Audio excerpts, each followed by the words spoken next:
Saludo a la iglesia con la paz del Señor. Invito a que abra su Biblia en 2 de Corintios capítulo 1, el verso 5, y vamos a leer este versículo de manera unánime a la voz de 3. 1, 2, 3. Porque de la manera que abundan en nosotros las aflicciones de Cristo, así abundan también por el mismo Cristo nuestra consolación. Vamos a tener una palabra de oración con el pastor Héctor.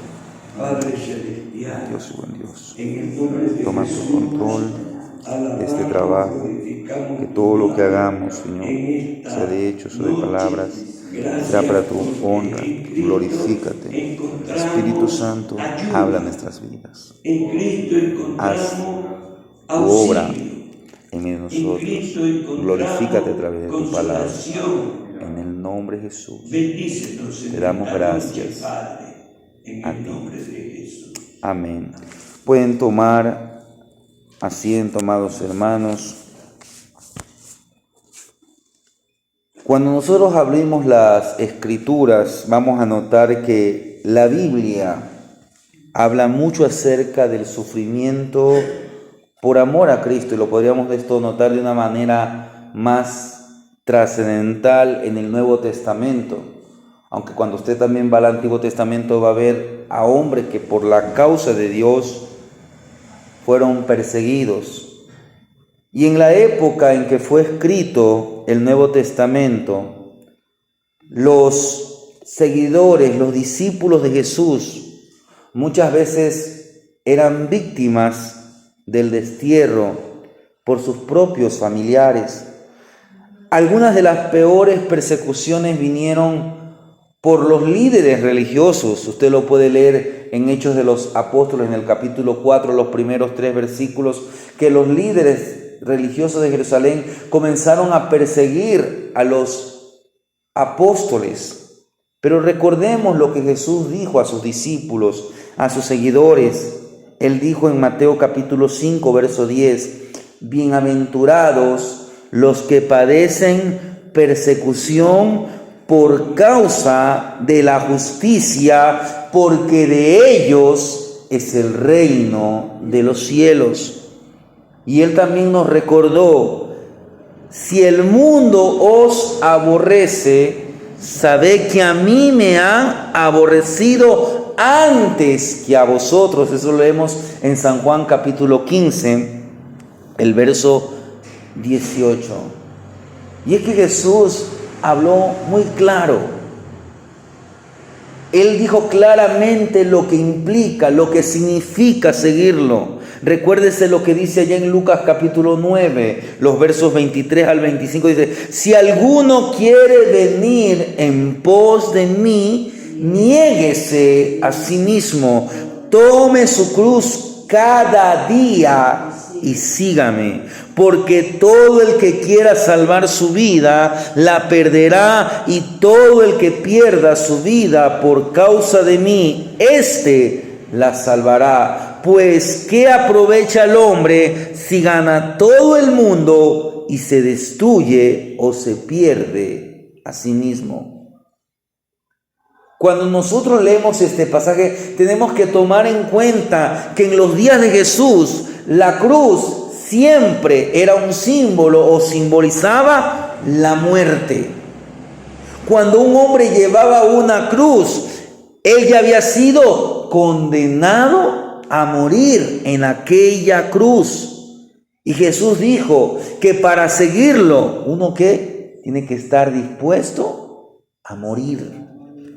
Ahora quiero decirle que no todos nosotros, no todos los cristianos vamos a enfrentar esta muerte como la de un mártir. No todos seremos encarcelados, no todos seremos golpeados, no todos seremos torturados por nuestra fe. Entonces, ¿de qué clase de muerte quiso decir o quiso hablar el Señor Jesús con estas palabras?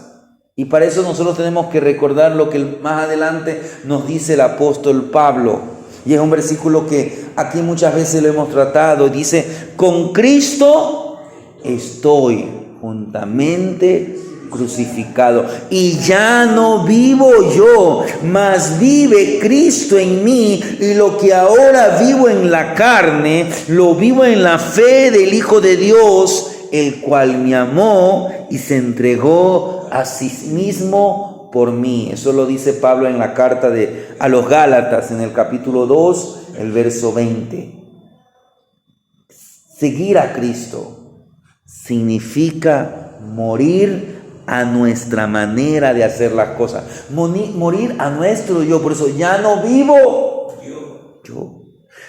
Consideramos que nuestra voluntad, nuestros derechos, nuestras pasiones, nuestras metas son crucificados en la cruz con Él. Nuestro derecho a dirigir nuestras vidas, mire, está muerto para nosotros. Mire lo que Pablo le dice a los hermanos en Filipenses capítulo 3, los versos 7 y 8. Filipenses 3, 7 y 8 dice así: y ciertamente aún estimo todas las cosas. Voy a leer desde el verso 7, estoy leyendo el verso 8. Dice el verso 7. Lea, Pastor Héctor. Pero cuántas cosas eran para mí ganancia, las he estimado como pérdida por amor de Cristo. Y ciertamente aún estimo todas las cosas como pérdida por la excelencia del conocimiento de Cristo Jesús, mi Señor, por amor del cual lo he perdido todo y lo tengo por basura para ganar a Cristo. Mire, eso es morir. Eso es morir. Y la muerte implica el sufrimiento. Ahora usted sabe que la carne no quiere morir.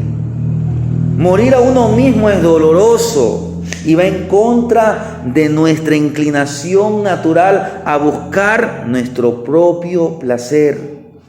Pero no podemos seguir a Cristo y a la carne. Mire lo que nos dice el Señor Jesús en Lucas 16:13. Ningún siervo puede servir a dos señores, porque o aborrecerá al uno y amará al otro, o estimará al uno y menospreciará al otro. No podéis servir a Dios y a las riquezas. No podéis servir a Dios y al mundo. No podéis servir a Dios y a Satanás. No podéis servir a Dios y a la carne. No podéis servir ni a Dios ni a las riquezas. ¿Qué nos dijo el Señor Jesús en Mateo 6:24?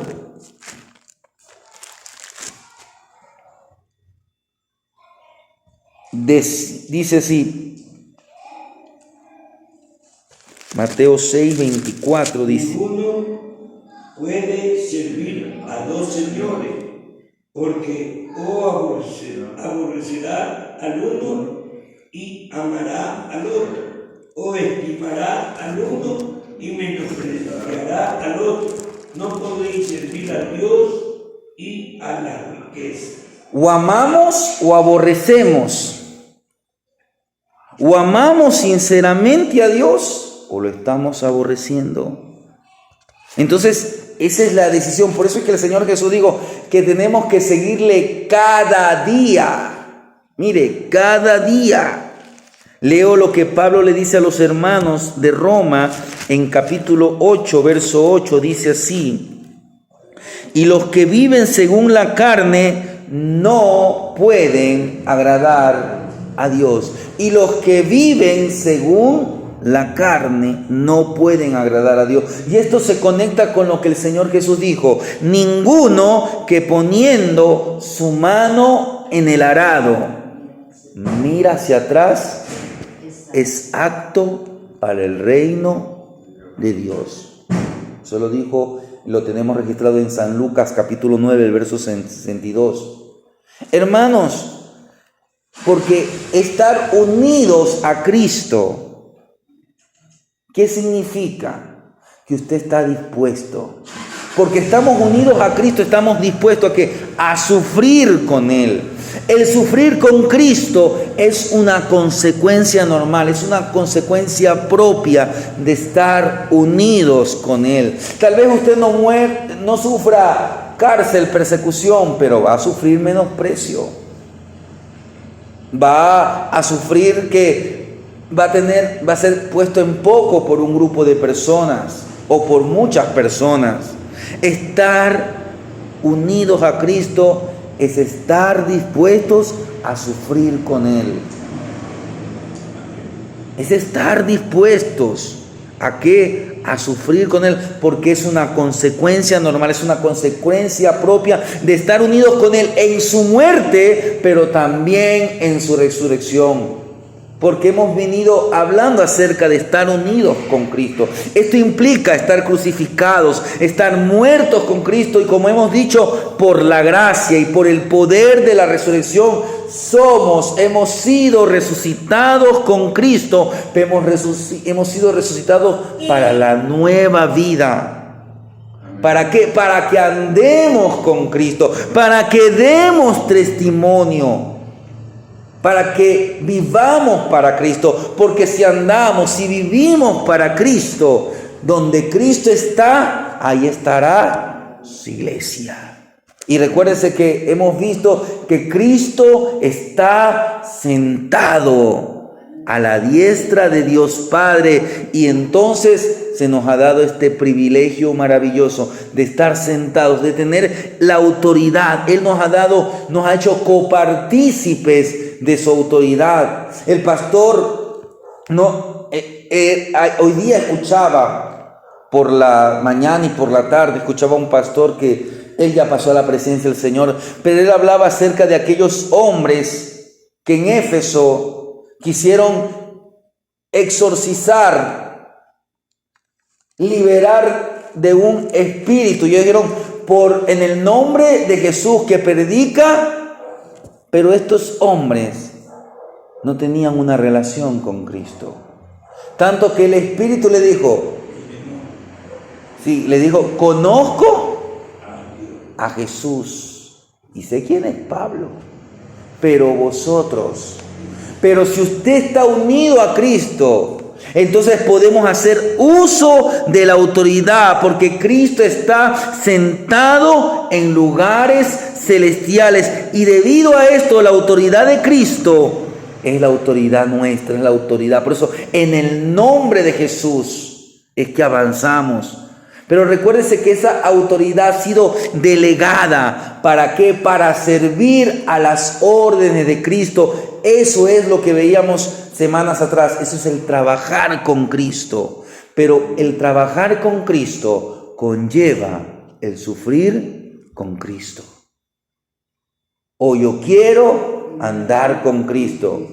Pero si usted conoce ese himno, ahí también habla de o yo quiero vivir con Cristo, o yo quiero morir con Cristo. Y recuérdense que morir implica sufrir. Quiero que brevemente, volviendo al pasaje original, allá en segunda de Corintios, veamos algunas cosas allá en segunda, la carta a los Corintios. Quiero leer nuevamente el verso 5 del capítulo 1. Dice así: porque de la manera que abundan en nosotros las aflicciones. Mire, Pablo dice: en nosotros abundan las aflicciones de Cristo, así abunda también por el mismo Cristo nuestra consolación.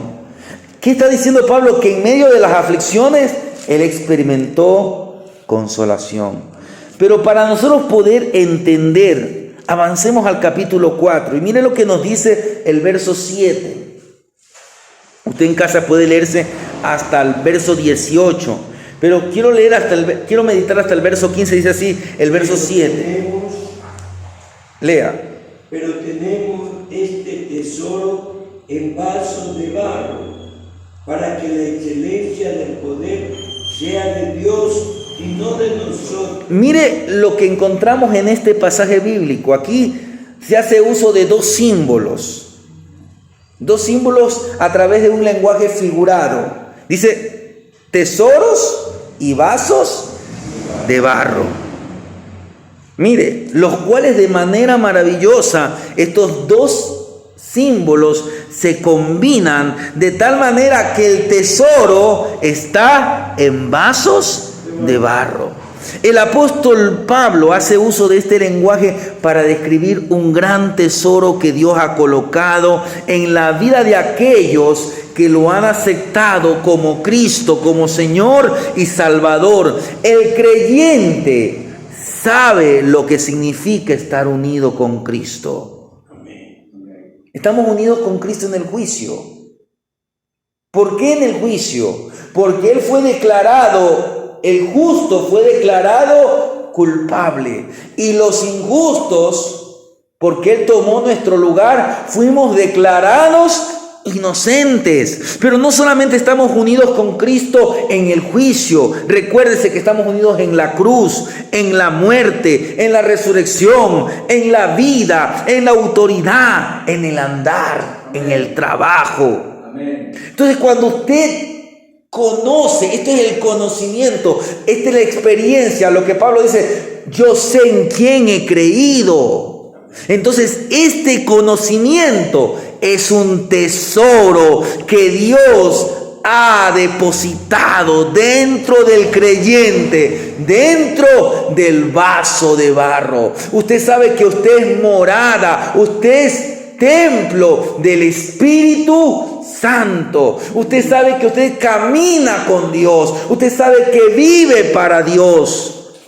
Y el poder que reside en estos vasos de barro es un poder extraordinario. Es un poder excelente que excede a todo lo que usted pudiera o pudiese pensar.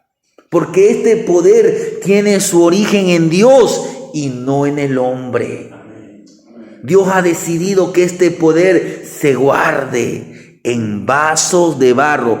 ¿Y qué dice el verso? Para que la excelencia del poder sea solo de Dios y no de nosotros. ¿Por qué? Pues solo de Dios, hermano, depende la salvación. Ahora sí, usted que es un vaso de barro, ¿qué tiene que hacer? Valorar este tesoro. El tesoro, porque recuérdese lo que es la vida eterna. Y esta es la vida eterna, que te conozcan a ti, el Dios verdadero. Cuando usted conoce a Dios, ese es el verdadero tesoro, conocer. Esa es la vida eterna, conocer a Dios. Entonces valore lo que es conocer a Dios. Entonces usted está cuidando, valorando, apreciando, ocupándose en su salvación. Pero mire lo que nos dice en los versos 8 al 9. Que estamos atribulados en todos, mas no angustiados, en apuro, mas no desesperados, perseguidos, mas no desamparados, derribados, pero no destruidos, llevando, hasta ahí llego. Mire, hemos leído estos dos versículos. En primer punto vimos el poder, este poder que está en vaso de barro, este tesoro. Pero mire, estos versos 8 y 9 nos presentan una paradoja. Ahora, ¿qué es una paradoja? Una paradoja es algo que pareciese una contradicción, pero no es una contradicción, porque Dios no se contradice. Dios no se equivoca.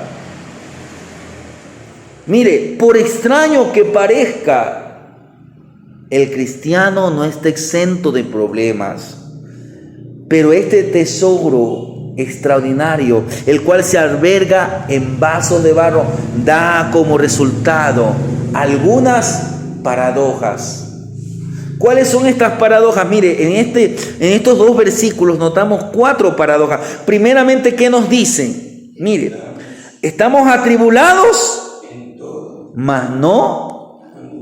Mire, Pablo se vio a sí mismo rodeado del enemigo, pero cuando tuvo en cuenta el excelente y extraordinario poder de Dios, supo a ciencia cierta, supo con certeza que la batalla estaba lejos de terminar. Todavía él tenía que mantenerse en pie de lucha. Aunque estaba atribulado, la angustia no se apoderó del apóstol Pablo. Luego dice, en apuros, mas no desesperados. Porque desde el punto de vista humano, no parecía posible escape para Pablo. Recuérdese que Pablo, cuando recién empieza su caminar cristiano, estando en la ciudad de Damasco, parece que lo habían acorralado a Pablo. ¿Y qué hicieron los hermanos de Damasco? Dice que lo bajaron por una canasta. Parecía que no había escape, pero quiero decirle que el extraordinario poder de Dios siempre ha abierto el camino. Amén. Cuando el pueblo de Israel se encontró con el Mar Rojo y Dios lo llevó en esa dirección. ¿Por qué? Porque Dios quería demostrar que Él es el Dios que abre mares, Él es el Dios que abre camino. Dios es el Dios que en los apuros nos da esperanza. Por eso Pablo dice, en apuros, mas no desesperados. Perseguidos, luego dice, mas no desamparados, porque Pablo fue perseguido por el enemigo, pero Dios nunca lo abandonó. Y asimismo, el Dios vivo y verdadero al que nosotros servimos, nunca nos abandonará. Amén. Y luego dice Pablo, derribados, pero no destruidos. Mire, y me viene a mí la idea de un boxeador que tal vez cayó a la lona, pero él se levanta, le cuentan los segundos y dice, no, estoy bien, y él sigue y luego continúa peleando, y al final el que fue derribado termina ganando el combate. Aun cuando las dificultades lo arrojaban a tierra, Pablo dependía del excelente poder de Dios, el cual lo levantó, le permitió continuar en pie de batalla y salir triunfante a la espera de la corona de justicia. Y aquí surge una pregunta. ¿Por qué fue que Pablo, usted puede decir, ¿por qué fue que a mí? ¿Por qué fue que Pablo tenía que pasar por estas dificultades? Porque estas dificultades constituían parte de estar unidos con Cristo. Como le dije hace un rato, es una consecuencia normal de vivir arraigado. Porque el Señor Jesús dijo, si del árbol verde hicieron leña, ¿cuánto más? Mire, y recuérdese que nosotros hemos sido injertados por la gracia. Nosotros que no éramos dignos, éramos pueblo gentil, hemos sido injertados en el olivo verde. Entonces, hermanos, tenemos que estar dispuestos, pero siguiendo, mire lo que nos dice los versos 10 al 12. Aquí usted va a encontrar un principio. Dice, llevando en el cuerpo siempre por todas partes la muerte de Cristo, para que también la vida de Jesús se manifieste en nuestros cuerpos, porque nosotros que vivimos siempre estamos entregados a muerte por causa de Jesús, para que también la vida de Jesús se manifieste en nuestra carne mortal, de manera que la muerte actúa en nosotros y en vosotros la vida. Mire, los sufrimientos del apóstol Pablo como un siervo de Cristo era algo de siempre, era algo continuado. Pablo en una carta, él comenta, en esta misma carta me parece, más adelante en el capítulo 12, que Pablo expone la larga lista de tribulaciones que pasó. Pasó azote, pasó cárcel, pasó naufragio. Fue aprediado, pero el apóstol Pablo se regocijó en sus sufrimientos, porque estos sufrimientos le proporcionaban oportunidad. Dios abrió una puerta, ¿para qué? para que a través de esto a Dios se pueda revelar. Dios se revelaba. Dios revelaba su excelente poder en la vida del apóstol Pablo. Mire lo que nos dice en 2 Corintios. Aquí mismo, el capítulo 12 es un versículo muy conocido, el verso 10, 12:10 dice así: por lo cual, por amor a Cristo, me gozo en las debilidades, en afrentas, en necesidades, en persecuciones, en angustia, porque cuando soy débil, entonces soy fuerte. Dios utilizaba esto como una oportunidad para que Dios se revele, para Dios revelar su excelente poder en la vida del apóstol Pablo. Y como le decía, esto parece ser contradictorio, pero solo cuando el hombre es débil, cuando el hombre es un débil vaso humano, es cuando Dios puede desplegar en él su poder excelente, ese poder que es insuperable. Por eso nosotros tenemos que aprender a ser débiles. ¿En qué sentido? En que Él haga su obra. Amén. Deje que Dios haga su obra. No trate de hacer usted. Reconozca su debilidad. Porque cuando soy débil, entonces soy fuerte. Entonces el propósito del sufrimiento es para que la vida de la resurrección de Cristo se manifieste en su vida, en mi vida. Tiempo atrás, creo que ya va a ser 2 años, mi hermano Juan José experimentó ese incendio. 3 años. No fue fácil. Gracias a Dios no hubo víctimas fatales de personas. Se perdieron cosas, animales. Fue un momento difícil. Pero de todas esas aflicciones, el Señor lo ha restaurado. Porque el propósito del sufrimiento es ¿para qué? Para que la vida de la resurrección de Cristo se manifieste en su vida. Ahora, mire lo que nos dice los versos 13 al 15. Ahí mismo en 2 Corintios 4. Dice así: pero teniendo el mismo espíritu en fe, conforme a lo que está escrito, creí, por lo cual hablé. Nosotros también creemos, por lo cual hablamos, sabiendo que el que resucitó al Señor Jesús, a nosotros también nos resucitará con Jesús y nos presentará juntamente con vosotros. Aquí tenemos una palabra profética. Esta es una verdadera palabra profética. No como hoy que cada rato hay palabra profética y más es falsa profecía. Nosotros tenemos la profecía más segura, que es la palabra. Amén. Mire, aquí tenemos una profecía que Dios le estaba diciendo a Pablo en estas aflicciones, que Dios le enseñó a su siervo, que él tenía la vida dentro de Pablo, había ese poder, ese tesoro. ¿Cuál era? Que él tenía la vida de resurrección de Cristo, por lo cual Pablo estaba seguro de que resucitaría si permanecía unido con Cristo. Ya había resucitado espiritualmente, pero sabía que un día hay una esperanza de gloria.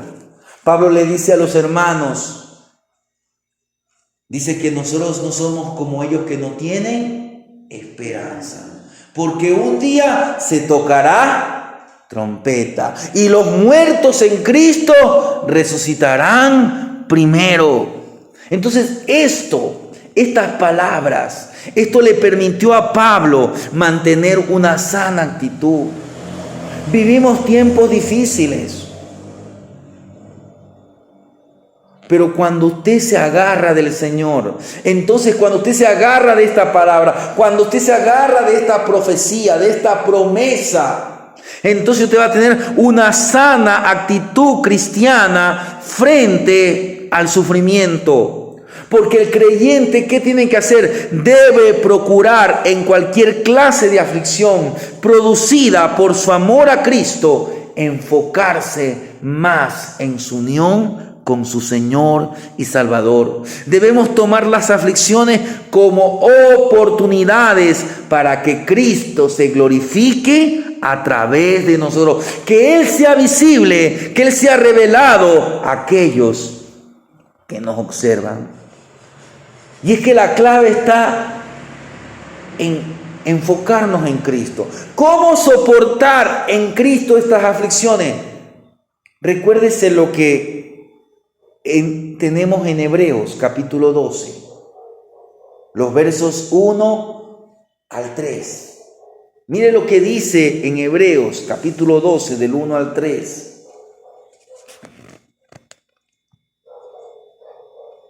El que encuentre de lectura.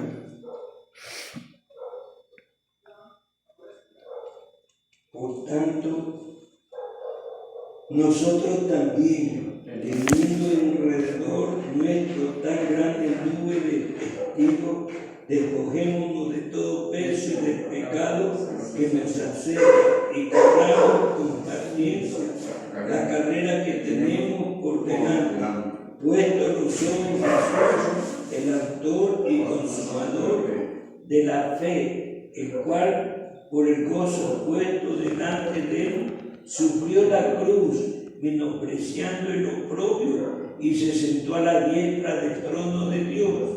Considera a aquel que sufrió tal contradicción de pecadores contra sí mismo, para que vuestro ánimo no se canse hasta desmayar. Mire, ¿qué nos está diciendo? Le leo parte de estos versículos en otra traducción. Dice así: corra con perseverancia la carrera que Dios le ha puesto por delante. Y piense en toda la hostilidad que soportó Cristo por causa de nosotros, los pecadores. Así no se cansarán ni se dará por vencido. Amén. Quiero leerle un breve testimonio. Ayer lo leía es un devocional de Ministerios Nuestro Pan Diario que salió el día de ayer. Y la hermana Karen Juan escribe lo siguiente: cuando estudiaba en el seminario, teníamos un culto semanal. En uno de ellos, mientras cantábamos Cuán grande es Dios, observé a 3 de nuestros amados profesores cantando fervorosos. Sus rostros irradiaban gozo, lo cual solo era posible por la fe que tenían en Dios. Años después, cuando enfrentaron enfermedades terminales, fue esa fe la que le permitió soportar y alentar a otros. Hoy, el recuerdo de mis maestros cantando sigue alentándome a avanzar en medio de mis pruebas. Para mí ellos son parte de las numerosas historias bíblicas, las numerosas historias de personas que vivieron por fe y que nos instan a seguir. Por eso es que, ¿qué dice el escritor de Hebreos? Tenemos una nube grande de testigos. No está diciendo que ellos nos están viendo, sino que sus testimonios es como que nos invitan a seguir corriendo. Por eso el llamado del escritor de Hebreos es fijar nuestros ojos en Jesús, el cual por el gozo puesto delante de él sufrió la cruz. Cuando las persecuciones, sean por la persecución o por los desafíos de la vida, hacen difícil seguir adelante, tenemos el ejemplo de los que creyeron a Dios, aquellos que confiaron en sus promesas. Podemos correr con paciencia la carrera que tenemos por delante, recordando que Jesús y los que nos precedieron pudieron soportar. El escritor nos alienta, el Espíritu Santo nos alienta a considerar a Jesús, que soportó, para que no descaiga nuestro ánimo ni desmayemos. Concluyo como empecé, con las palabras de Jesús allá en Mateo capítulo 5, pero voy a leer un poquito más, voy a leer del 10 al 12, dice así: bienaventurados los que padecen persecución por causa de la justicia, porque de ellos es el reino de los cielos. Bienaventurados sois cuando por mi causa os vituperen y os persigan y digan toda clase de mal contra vosotros mintiendo. Gozaos y alegraos, porque vuestro galardón es grande en los cielos, porque así persiguieron a los profetas que fueron antes de vosotros. Como le decía, esto humanamente puede contradecir. Cuando sufrimos por causa de Cristo, cuando se burlan de nosotros, entonces el Señor nos dice que realmente debemos alegrarnos.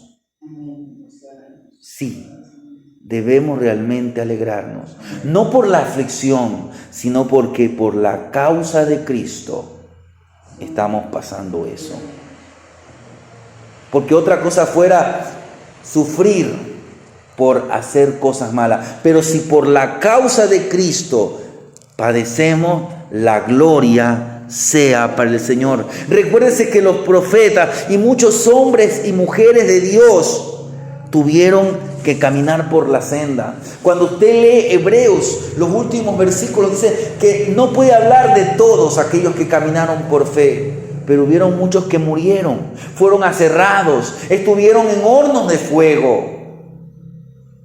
Muchos fueron martirizados, tanto en el Antiguo como en el Nuevo Testamento y a lo largo de la historia de la iglesia.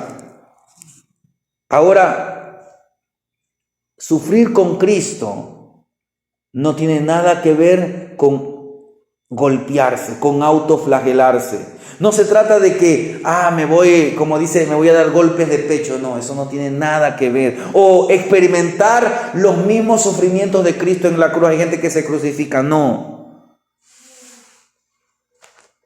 El sufrir con Cristo, como dice Pablo, que Él llevaba las marcas. Porque ahí hay un honor. Hay un honor que viene por causa de nuestra fe en Cristo. El honor radica en que el sufrimiento es una prueba de nuestra fe. El sufrimiento también permite que en medio de la persecución también podamos ser fortalecidos. Pedro dice así, mire lo que dice Primera de Pedro 5:10. Primera de Pedro 5:10 dice así: mas el Dios de toda gracia, que nos llamó a su gloria eterna en Jesucristo, después que hayáis padecido un poco de tiempo, Él mismo os perfeccione, anime, fortalezca y establezca. Y luego dice: a Él sea la gloria y el imperio por los siglos de los siglos. Amén. Si sufrimos siendo perseguidos, Cristo está obrando en nosotros. Y de esta manera nos asemejamos cada vez más a Él.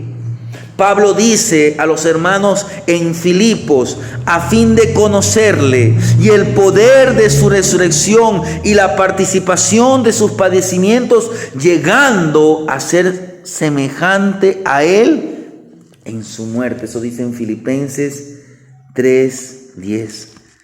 El Señor quiere perfeccionarnos. Decía yo por la mañana a los hermanos que vinieron: y sabemos que a los que aman a Dios, todas las cosas. El Señor quiere perfeccionarnos en los tiempos de dolor, y finalmente nuestro sufrimiento y la persecución traerá recompensa eterna. Vuelvo a 2 de Corintios 4, quiero leer el verso 17, dice así: porque esta leve tribulación momentánea produce en nosotros un cada vez más excelente y eterno peso de gloria, no mirando nosotros las cosas que se ven, sino las que no se ven, pues las cosas que se ven son temporales, pero las que no se ven son eternas.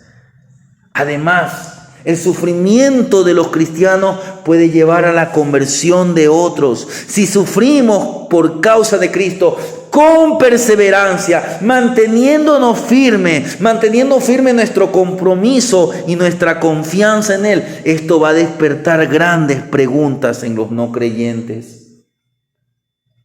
En los primeros 300 años de la iglesia, muchos creyentes fueron llevados a los coliseos. Pero quiero decir que la iglesia se formó y creció a través de muchas persecuciones. Cuanto más perseguían a los creyentes, más crecía el número de convertidos. Cuando los cristianos eran quemados vivos o eran arrojados ante los espectadores en aquellas arenas, delante de animales salvajes para que los devoraran, sucedía que muchos espectadores, aún en las tribunas, tomaban la decisión de seguir a Cristo.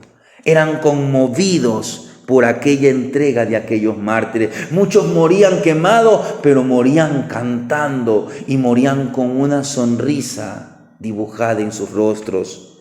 Recuerde, estamos unidos, estamos crucificados, estamos muertos con Cristo para ser resucitados. Hemos sido resucitados para la nueva vida, para que andemos con Cristo, para que disfrutemos del andar con Cristo. Se nos ha concedido el privilegio de estar sentados. Se nos ha dado autoridad, una autoridad delegada para la gloria de Dios. Amén. Para trabajar con Cristo. Pero cuando usted trabaja para Cristo y con Cristo, es importante que consideremos que muchas veces va a haber oposición. Trabajar para el Señor es de gran oposición, pero no significa que no va a haber, va a ser de gran bendición, pero no significa que no vendrá oposición. Habrá oposición, se levantarán los enemigos, habrán obstáculos, habrán aflicciones y toda clase de sufrimientos.